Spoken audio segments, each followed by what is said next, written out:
Mga kwento ni Felmo.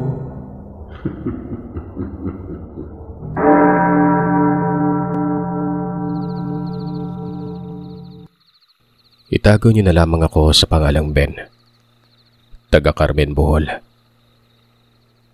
Ibabahagi ko lamang po ang kwento patungkol sa nanay at lola ko. Itago na lamang natin sila sa mga pangalang Nanay Ada at Lola Presilda. Ayon sa nanay ko, bakit hindi daw ako magpadala ng kwento? May karanasan naman umano siya. Napatawa ako noon. Kako, anong nakain ng nanay ko? Alam niyo kasi Sir Seth, mula nung nagbakasyon dito sa lugar namin yung pinsan ko, tila ba nawaan na kami ng wisyo niya. Napakahilig na niya sa pakikinig sa katatakutan sa YouTube. Hanggang sa nalaman ko na kaya pala gustong gusto ni nanay ang makinig, maging ang Lola Presilda ko. Totoong may karanasan talaga sila sa aswang. Ang hindi ko daw alam, itong si Lola, lahi umanong babaylan. Sobrang namangha ako. Para bang nasa ibang mundo na ako noon habang nakikinig sa mga sinasabi nila. Hindi lumad na taga Bohol ang nanay at lola. Taga Negros talaga sila. At ang dahilan kung bakit sila lumikas at nagpakalayo-layo, bunsod sa mga bantang nakaatang sa kanila na konektado sa mga aswang. Sino ba namang mag-aakala? Wala kasi silang bukang bibig mula pa noon patungkol dito. Maging si Tatay Arman na kasalukuyang nasa barko ngayon, wala din itong sinasabi sa akin. Ganito ang karanasan nila. Etong si Lola Presilda, isang biyasa. Galak akong makinig dahil nagkalat ang kwento patungkol sa mga dalubhasa, mga albularyo, babaylan, Bertudes, Tibino at marami pa. Bale, maagang nabiyuda si Lola, pero hindi na nag-asawa ulit. Dahil nga sa takot na baka mamamatay din ang magiging asawa nito. May dahilan daw ang lahat, kaya iniiwasan niya noon na magkaroon ng kabiyak. Sapat na yung una, dahil nagkaroon naman sila ng anak at ito na nga si Nanay Ada. Sa madaling salita, Sir Seth, ang lolo ko, pinatay na mga aswang. Ito yung mga panahon na sikat pa si Lola Presilda sa kanyang pagiging manggagamot. Hanggang isang araw nun, nagkaroon ng pasyente ang lola na inaaswang umano. Pero ang aswang na ito ay hindi yung tipong marahas. Bali nagkagusto lamang sa pasyente at dumadalaw ito sa gabi. Yun nga lang, pinatulan niyo ng lola. Pinatay niya umano yun. Ito yung dahilan kung bakit namatay si lolo. Dagsain ba naman ng mga aswang, tapos hindi maiwasan na mabigyan talaga ng pagkakataon ng mga ito. Kaya mula noon ay tinapos na ng lola ang lahat. Iniwan niya ang pagiging manggagamot. Pinili niyang mamuhay na lamang ng tahimik kasama si Nanay Ada. Hanggang sa nagkaroon na naman ng kalabang aswang. Pero sa mga puntong ito, nadamay lamang sila lola. Maliit pa daw si nanay noon. Nasa 11 taong gulang. Sa bukiran ng Amlan sila banda nakatira. Kung hindi nyo na itatanong, itong lugar ng Amlan, pugad ng mga aswang. Dati, kahit sino umano ang tanungin, basta taga roon may masasabi talaga. Ito lang din ay ayon kay Lola.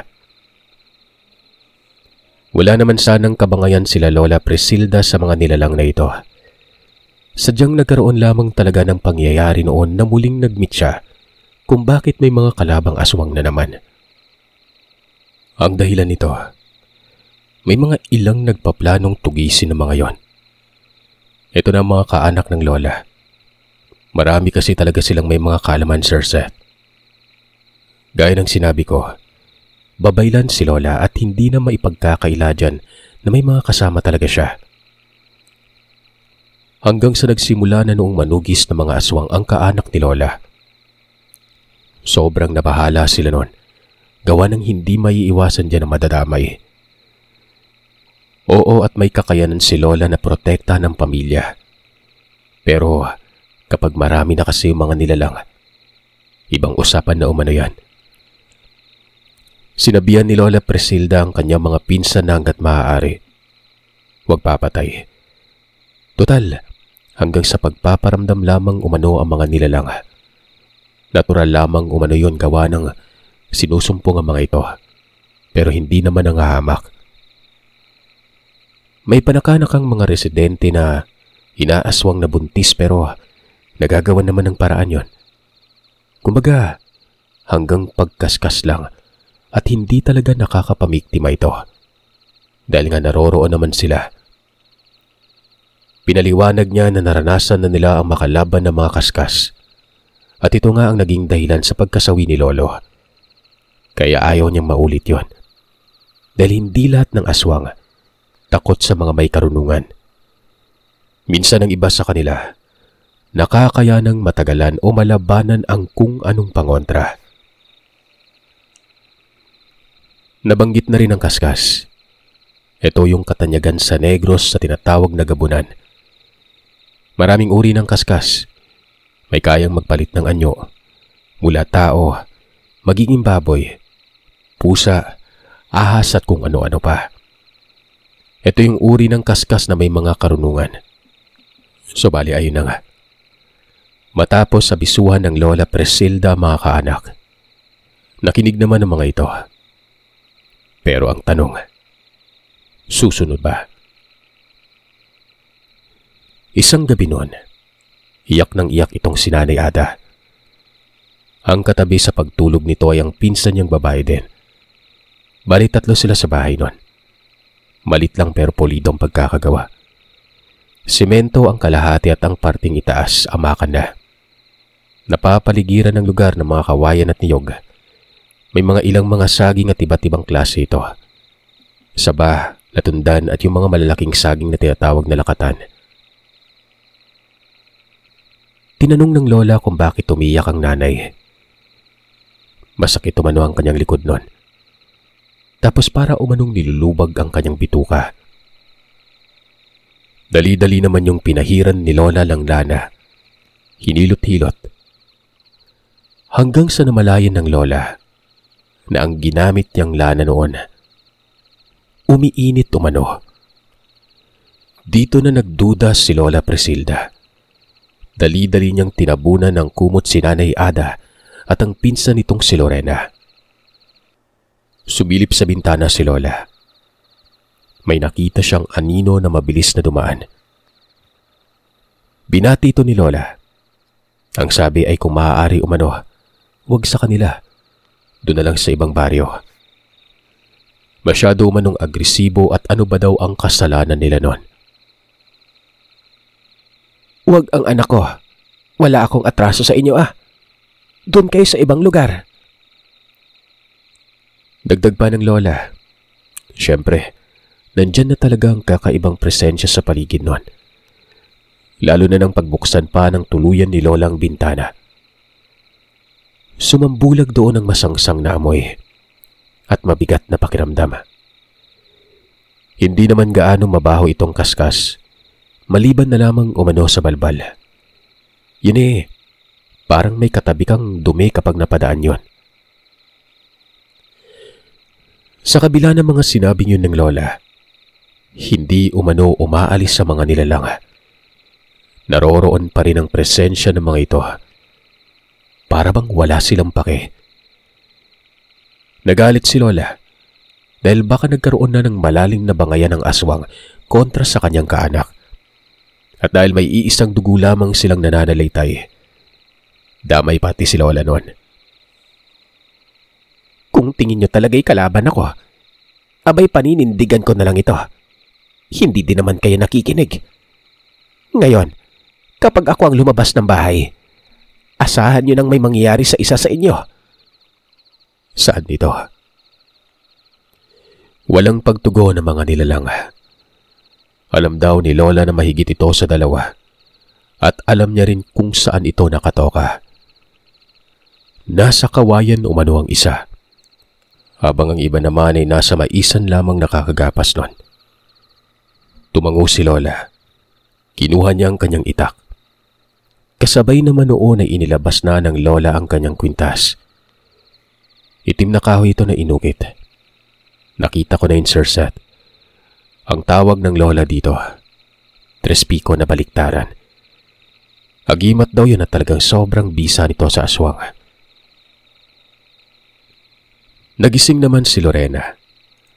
Ang sabi pa nito ay ano daw ang nangyari. Ang sabat naman ng Lola, bantayan naman ang Nanay Ada nun. Lumabas ng bahay si Lola. Kampante umano siya sa sariling baluarte pero kapag lumabas ng bakuran nito, ibang usapan na umano yun. Hinahamon ni Lola ang aswang. Dinuro pa niya ng itak ang maisan.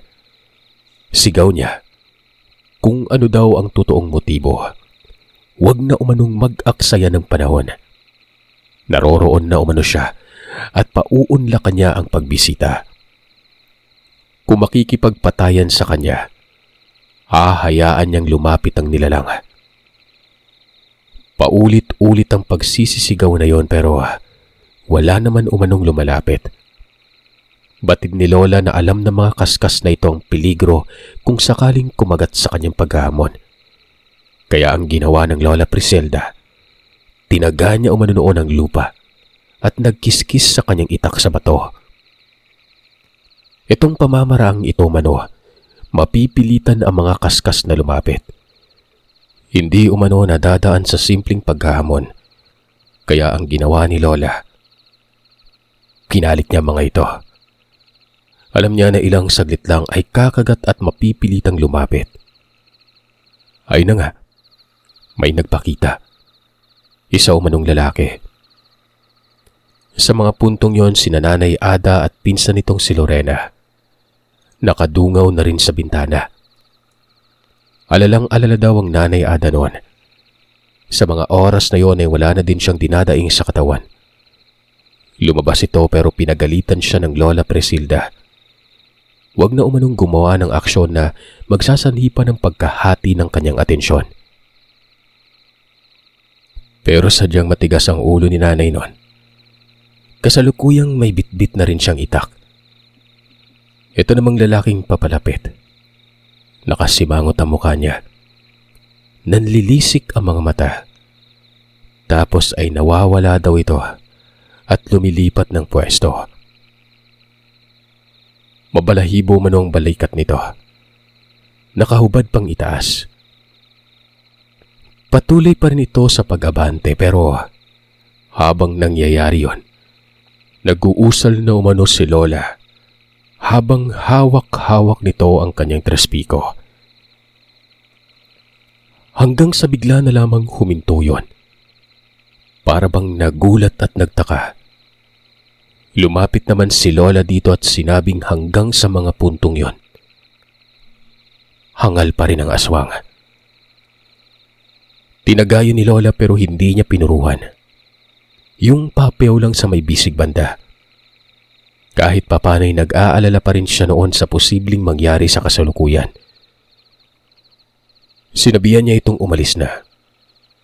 Dagdag pa ng Lola Prisilda, huwag na daw magpakita ang mga ito dahil sa susunod ay papatayin niya na umano ang mga yon. Walang ano-anong mabilis na tumakbo ang lalaki at kaagad itong naglaho. Gayon din ang ibang nasa paligid. Nagtanong pa nga si Nanay Ada noon kung bakit hindi na lamang pinatay. Alam naman daw ng Lola ang ugali ng mga aswang. Kung wala akong anak, papatayin ko yon. Nadala na ako, Ada. Siguro naman alam mo ang dahilan. Kinabukasan, pinuntahan ni Lola Prisilda ang kanyang pinsan. Galit ang Lola noon at diretsahang sinabi na ano ba daw ang pinaggagawa nila. Pati siya noon ay nadadamay na. Kung tutugisin man umano ang mga aswang, Dapat ubusin na lamang lahat sa iisang gabi lang. Hindi yung iisa-isahin. Yan ay kung makakaya. Huwag lang puro yabang umano dahil ang mga taong hindi nakikisali, nadadamay na. Itong pinsan niya na pangalanan nating Eroy, hindi nakapagsalita. Para bang hindi inaasahan na yun ang pagbungad ng lola. Maya-maya pa, sinabi nitong may nahuli daw kasing aswang at ikinulong ito. Kapag hindi daw tumigil sa pinagagagawa ang kalahi noon, ay papatay naman ang aswang na yon. Kumbaga, ginawang hostage. Hangal, galintik pala kayong lahat eh. Binabantaan nyo ang mga aswang dahil lang sa isang bihag. Bakit tingin nyo ba natatakot ang mga yan? Hindi naman siguro lingid sa kaalaman ninyo ang nangyari sa asawa ko. Mabuti sana kung hindi tayo maghanap buhay. Mabuti sana kung parati lang nasa baluarte. Paano yan? Kumakain din tayo at kailangang umalis. Ngayon, paano kung bagatin tayo ng sangkatutak na aswang? May magagawa ba yung karunungan ninyo? Nasaan nilagay ang bihag? O manang, nasa Kiladado po. Sinabihan naman namin na pakawalan na lang. Kagabi nga may umaaligid din dito eh. Sabat ni Eroy. Mas lalong nagpantig ang tenga ni Lola. Ito daw kasing si Dado masyadong nagmamarunong. Ito pa naman umano ang una niyang inabisuhan. Pero ang nangyari, nanghuli pa talaga ng aswang. Walang ano-anong tinungo kaagad nila Lola ang bahay nila Dado. Nasa liblib ito banda. Kasama niya noon si Nanay Ada. Itong si Eroy naman ay sumunod din noon kasama naman ang asawa nito at lalaking anak. Ayon kay Nanay Ada, hindi pa daw siya nakakita ng aswang sa araw. Yun na ang mga sandaling makikilatis na ito sa oras na makarating sila sa lugar. Kahit nga daw noong namatay si Lolo, hindi niya nasilahin ang aswang. Binagat lamang si Lolo noon sa dahan habang papauwi ito. Pero nangyari yon, may araw pa. Ganon ka-agresibo ang mga aswang sa lugar nila. Nung malapit na daw sila sa bahay ng tiyo niyang si Dado, marami umanong kaanak ang naroroon. Abala mga ito at sobrang seryoso na mga mukha.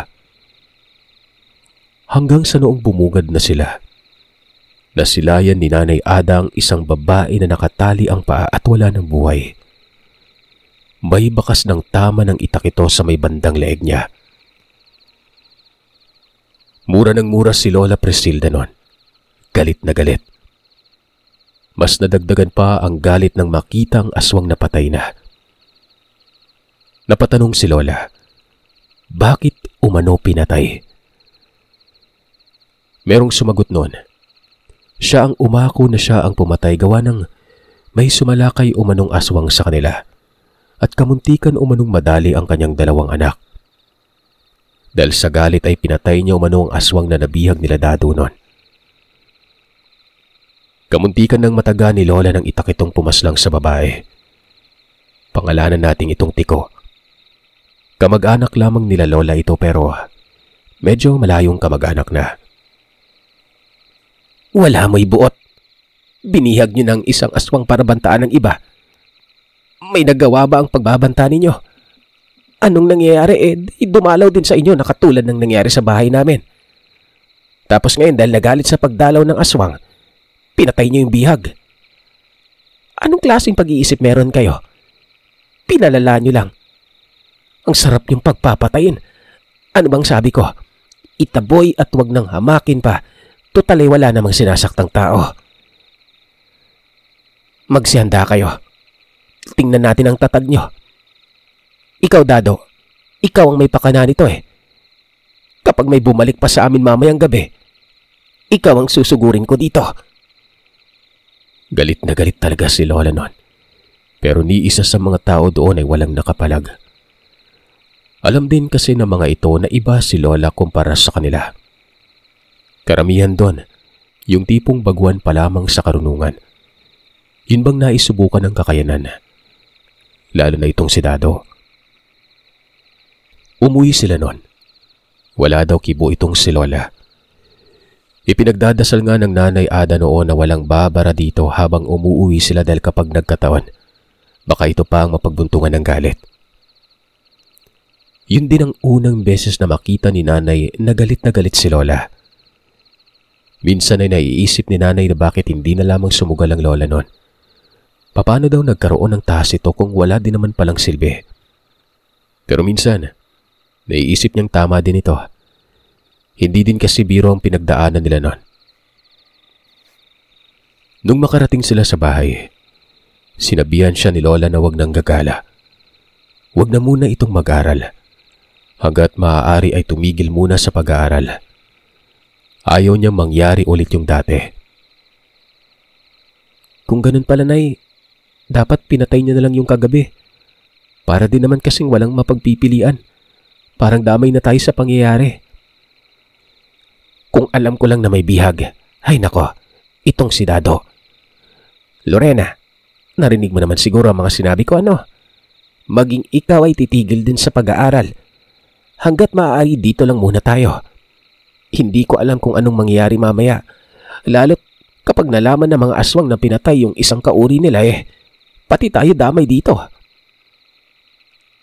Sa mga puntong yon, bakas na bakas sa kanya ang matinding pag-aalala. Kaya pala, Sir Seth, ganito ang postura ng lugar. Malayo sa bayan. Malapit na yun sa Pamplona pero nasa bandang bukid. Tanaw dito ang bundok kung saan matatagpuan ang balin sa Sayaw Lake. May mga kapitbahay sila. Ang iba dito ay mga kaanak lamang din. Pero karamihan ay hindi. At yung mga bahay ng pinsan niyang may mga kaparehang karunungan. Medyo malayo. Balinayo ng pagitan pero malalakad lang naman daw ito. Ang pinakamalapit na bahay noon na makikita sa tugkaran nila ay ang bahay ng pamilya nila Lorena. Pero wala na doong nakatira. Maayos pa naman ang lugar na yon. Kung minsan ay doon pumupuslit ang dalawang magpipinsan. Lalo na kapag tagaraw gawa ng nasa lilim yun ng mga puno ng mangga. Nga pala, nangyari yon mga dekada 80 na. Buhay pa naman si Lola hanggang sa ngayon kahit matanda na. Maliksi pa rin. Buwat siguro ng kung anong tangan meron ng Lola. Mabalik tayo sa kwento. Nalungkot si Nanay Ada. Pati na rin si Lorena. Ito pa namang si Lorena, isa sa may matataas na marka. At katunayan ay nakahanay siya sa honor nun. Iyak ito ng iyak. Matanda lang ng 2 taon itong si Lorena. Si Lola ang nag-alaga rito dahil nga iniwan ng mga magulang. Pero magpaganon pa man, ano bang magagawa nila kung may banta? Mahigpit ding ipinagbabawal noon na ipagsabi sa kung anong problema nila. Kumbaga, sila-sila lang. Bungsod ng sila lang naman ang pakay ng aswang at hindi nakasali ang iba nun. Sa oras kasi na may makalam nito, baka makagawa pa ng katatakutan. Mas lalala ang sitwasyon. Wala umanong ibang ginagawa ang Lola Preselda noon kung hindi ang pagtatanim ng mga pangontra sa paligid.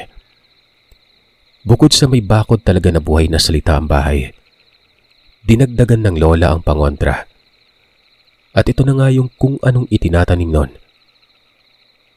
Ayon pa dito, papel daw yun na may mga nakasulat na kataga. Binalot yun ng tela at binasa ng lana.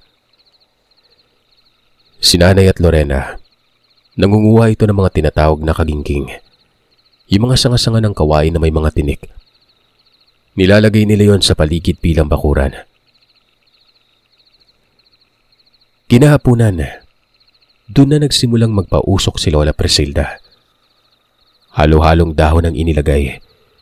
Kasama na dyan ang mga dahon ng buungon na isa sa kilalang pampataboy ng aswang.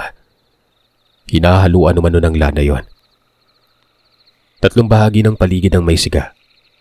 Sa buluwagan o tugkaran, sa likuran, at doon banda sa kabilang bahay.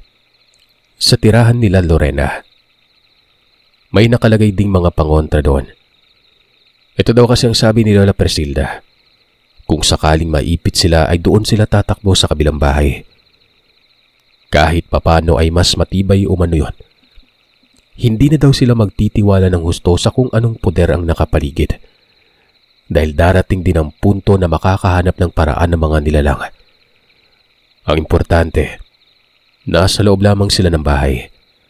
At kung sakaling manghamak na talaga mga ito, pabor na pabor sa kanila gawa na nga, may malakas na sumpa ang bahay na yon. Maging ang bahay nila Lorena. Alam niyo ba kung anong sumpa ito? Parang konsepto lamang din ng bakod. Pero mas malakas gawa ng nakaselyo itong bahay. Yung mga panggatong ay malaking tulong din daw yon na pinagbabaliktad nila sa abuhan nito. Maging ang dingding na amakan, nilagyan ng mga kuko ng manok. Ang bawat sulok ay may abo at asin. Kasama na rin sa sumpa ang walis tingting na hindi pa nagagamit sa lupa. Kumpleto Ricardo sumano ang pangontra sa loob. Yan lang ay para sa iilang mga aswang. Pero kapag maramihan na, hindi na garantisado yon. Posible kasing may magpapatiwakal o pano para mabutas ang bakod. Kumbaga, may magpapakamatay para masira ang sumpa doon. Abot langit ang pagdadasal ni nanay na sana ay wag namang mangyari ang kung anong iniisip nila noon. Dagdag pa ng nanay Ada, sana ay matapos na kaagad ito para hindi na sila mahinto sa pag-aaral. Pagsapit ng gabi, nasa loob lamang sila ng bahay.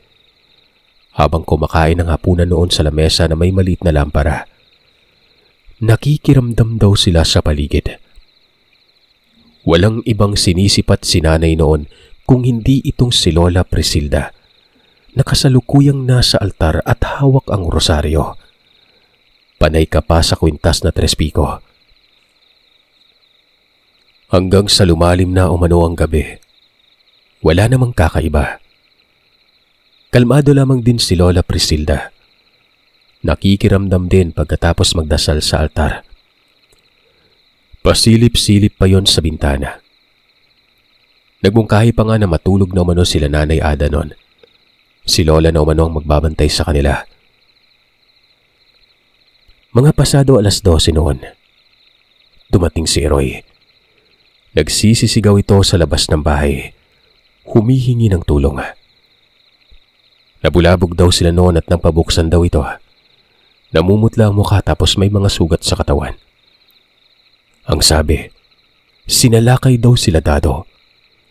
Nagkataon daw na naroroon sila dahil nga nagtipon para sa paghahanda sa kung anong magiging sagot ng mga aswang. Mahigit 10 nilalang umano ang sumugod. Galit na galit ang mga ito. At ayon pa kay Eroy, ang asawa niya noon ay nasa delikadong kalagayan. Sos Maria Josep, kaya pala walang dumadalaw dito. Sabi ko na nga ba, ang unang bahay na titirahin ng mga aswang ay ang tahanan ng kung saan pinatay yung babae. Humayo kayo dyan, Ada, Lorena. Tumayo kayo at magbitbit ng mga itak. Pupuntahan natin yon. Ano, Eroy? Eh di nangyari ng hindi dapat. Kayo kasi, hindi pa kayo nagsilikas doon. Lumaban ka rin ba? Wala naman Sinubukan naming tumakas kaso may mga nakabantay. Bigla na lang nagsidagsaan na para bang mga taga-malayong lugar pa yung ilang doon. Nay, ano bang gagawin natin doon? Baka maano pa tayo doon Gumawa nga tayo ng paraan para mailigtas yung sarili natin dito Tapos ngayon susulungin yung mga aswang. Sabat ng nanay. Pero ayon kay Lola, imbis na umiwas, harapin na lamang ito. Kahit na wala pa sila umanong atraso, dahil idadawit talaga sila ng mga yon. Umalis sila noon. Itong si Eroy, bukod sa sugat ay may bali pang kamay. Kitang-kita ni Nanay Ada ang nakausling buto sa may siko niya. Doon pa lang daw, mailalarawan na kung gaano kalakas ang mga nilalang. Umiiyak sila nanay noon. Medyo malayo ang lugar. Mga kalahating oras mahigit bago pa sila makarating malapit sa bahay nila Dado. Hindi kaagad sila lumapit noon. Ito na rin ay abiso ni Lola Presilda na huwag muna umanong susugod. Nagtanong si Lola kung nasaan ang asawa ni Eroy. Nasa bahay daw nila. May sumaklolo naman na kapatid niya pero batid talaga ni Eroy na nasa malubhang kalagayan gawa ng bago pa siya umalis, walang malay ang kanyang asawa noon. Maya-maya pa, nakita nila ang anak na lalaki ni Eroy. Atras abante daw ito sa may kakahuyan. Yung tipong parang susugod pero nagdadalawang isip. Naririnig nila sa lugar ang mahinang pag-ungol. Hanggang sa nagmungkahi ang lola na wag silang maghihiwalay. Dahan-dahan silang lalapit sa bahay. Wala namang nagsikibo noon. Si nanay, mahimahimatay na sa sobrang takot. Aminado naman siyang maging si Lorena noon ganun din. Nakabuwagag pa umano ang buhok nito na para bang tinamaan ng matinding pagkagulat. Nang malapit na sila sa bahay, nakita nila si Tiko. Nakasandal ito sa dingding at ito pala yung umuungol. Baluktot ang paa niya. Maraming sugat. Nagtanong si Lola kung nasaan na sila Dado. Ay naman kay Tiko, nasa likod umano ng bahay kanina. Nagkahabulan umano sa mga aswang noon. Siya daw noon ay mabuti, nakagapang sa maliit na silong. Yung mga aswang umano na iba, may dalang itak. Sana namatay ka na lang para maging tapos ng lahat. Nabuhay ka pa. Hindi na nakakibo si Tiko. Yumuko na lamang ito na wari ba'y sinampal ng kahihiyan. Naglakad ang lola at nagtungo ito sa likod ng bahay. Sa hindi malamang dahilan, may nakabantay pala doon. Mabuti na lang at mabilis na nakita ito ni Lola. Nasa gilid lamang ito ng bahay at kitang-kita nila Nanay Ada kung paano mamilipit sa sakit ito habang nakaduro ang kamay ni Lola. Gumulong-gulong yon. Pinagtatataga ni Lola hanggang sa nanghina ito. Gumagapang pero pinagtatataga pa rin ni Lola noon hanggang sa hindi na gumalaw. Dahil sa pagkasindak nila nanay, napasigaw ang mga ito.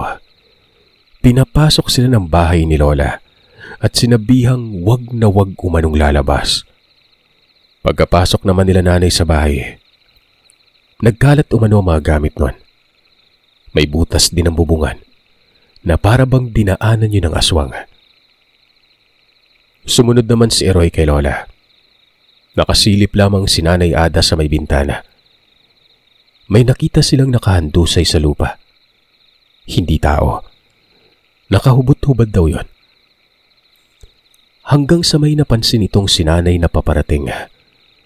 Gumagapang ito na sobrang bilis. Sumigaw si nanay. Tinawag si Lola.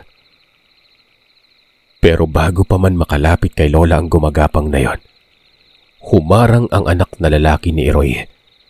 Nakikipagbuno doon sa nilalang. Nag-aabog pa nga umano ang lupa nun. Yung tipong sobrang maalikabok. Walang ano-ano namang lumapit doon si Eroy at tinulungan ng kanyang anak. Hanggang sa maya-maya pa ay bigla na lamang nawala ang nilalang. Sobrang bilis daw talaga nito. Si Lola, naroroon lamang sa likuran. Nakaangat ang isang kamay. Nakaduro naman ang itak sa may madilim na bahagi. Mga 2 oras din umanong naroroon si Lola sa likod. Kalaunan, itinigil na nito ang pagkumpas ng kamay nang dumating na sila Dado. Kasama nito ang 5 kalalakihan na kaanak lamang din ni Lola. Ang 2 dito'y sugatan, habang si Dado naman ay walang tansya ang katawan. Pinagmumura ni Lola isa-isa yon. Dagdag pa ng Lola Presilda. Napatay ba umano nila mga nilalang? Ay naman kay Dado, may 3 silang napatumba. Nailibing na daw nila ito. Tumakas naman ang iba. Mabuti na lamang umano at napaghandaan nila dahil kung nagkataon, ubos silang lahat. Kung ako sa inyo, yung pagtugis sa mga aswang ay aaraw-arawin ko. Hanggat maaari ngayon na sila ubusin lahat. Hanapin niyo kung saan nakatira. Sinimulan niyo na Hanggat may isang humihinga sa kanila, hindi tiyak ang kalagayan ninyo. Nadamay pa ako dito sa kalokohan niyo. Ang yayabang nyo, hindi porket may karunungan kaya nang gapiin yung mga aswang na yan. Tandaan nyo, kung ilan ang nasawi dyan sa mga yan, yun din ang katumbas ng buhay na kukunin nila sa kalaban. Matapos magsalita ni Lola, nagmungkahi na itong umuwi na sila noon ni Nanay. Kailangan daw nilang makalikas sa lalong madaling panahon. Lalayo sila at hindi na babalik pa. Pagkarating nila sa bahay, giba-giba na umano ang ginawa nilang harang nun. Kumbaga, merong dumalaw. Nagkawasig-wasig pa ang lupa na pinaglagyan ng mga pangontra. Isa lang ang ibig sabihin nito. Napakarami talagang sumalakay nun. Malamang, nasa magkakaibang direksyon ng mga ito at hindi lang doon sa bahay nila Dado. Nag-alsa balutan sila, Sir Seth. Walang tulog sila nanay nun. Bagsak ang mga mukha na parabang pinagsakluban ng langit at lupa. Ito na yung mga sandaling lumipat sila sa Bohol, kasama si Lorena. Dito kasi sa Bohol ay nanirahan si Lolo. At nung lupain na tinitirahan namin, pagmamayari ni Lolo. Wala na silang balita noon sa kung ano ang nangyari sa lugar na pinanggalingan. Pero nakakasigurado si Lola na naging magulo doon. Walang tiyak kung alin sa mga panig ang magagapi. Basta't kung wala o manong gagawin sila Dado, mauubos sa mga ito. Hanggang sa lumipas sa mga taon, dito nalaman nila nanay na namatay daw si Dado. Tapos sila Iroy noon, lumikas. Habang ang ilang mga kaanak naman nagpatuloy sa ginagawa. Umabot pa nga sa punto na kamuntikan pang matambangan ng mga rebelde. Napagkamalang mga aswang na gumagala. Mabuti at hindi napaputukan ng mga rebelde yon. Pero ayon sa kabuuang impormasyon, dumami umano ng dumami ang sumapi para supuin ang mga aswang. Sumangguni na kasi ang mga kaanak ng lola noon sa mga kilalang dalubhasa. Marami umanong nasawi. Pinalabas lang na nasaksak ang iba. Habang yung ilan naman, hindi na natagpuan pa. Kung kaya't nagsilikas daw ang ibang aswang sa malalayong lugar.